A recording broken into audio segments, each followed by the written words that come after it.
very good. What's up, guys?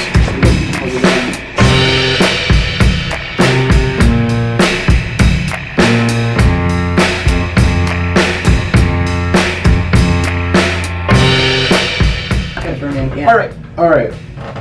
So we go around the world, you know, we're not just sitting on our literally laurels. we're not just with a laptop, you know, kind of just like day trading, quote unquote, you know, equipment.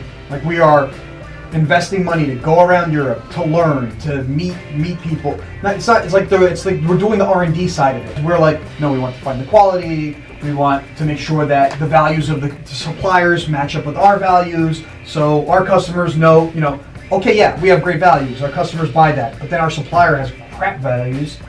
Well, ultimately, it's still those are now our values because we're having to deal with them. The website is not static. Yeah. Some people spend a lot of time, they develop the website, and then that's it sits there, and we are constantly looking at it, going, "This is not good enough."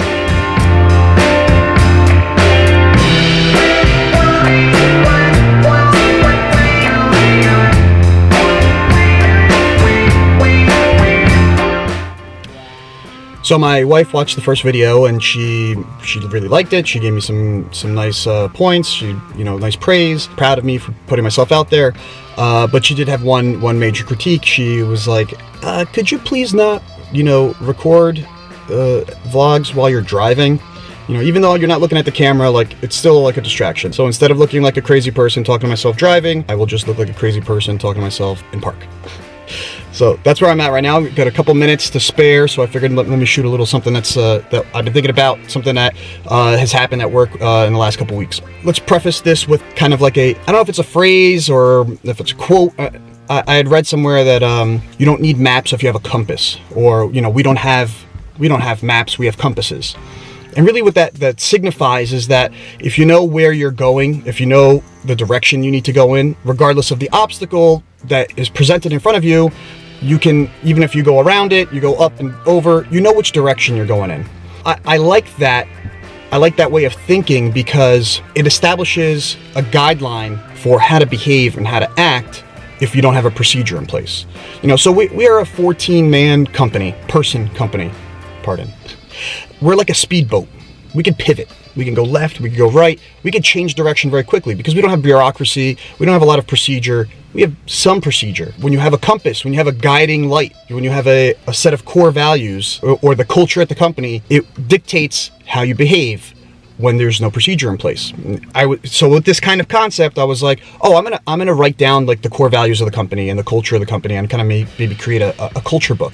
In the process of developing those ideas, I was like, well, this is not fair because even though the culture is living and breathing and it's something that I'm very well aware of, there's 13 other people here that may have a different point of view. Maybe I'm completely off, right? So I asked everybody in the company, everyone in the shop, everyone in sales, the administrative office, I want them to describe what they think the company culture is. And I said it could be a word. If you know, I don't want to force anyone to write an essay.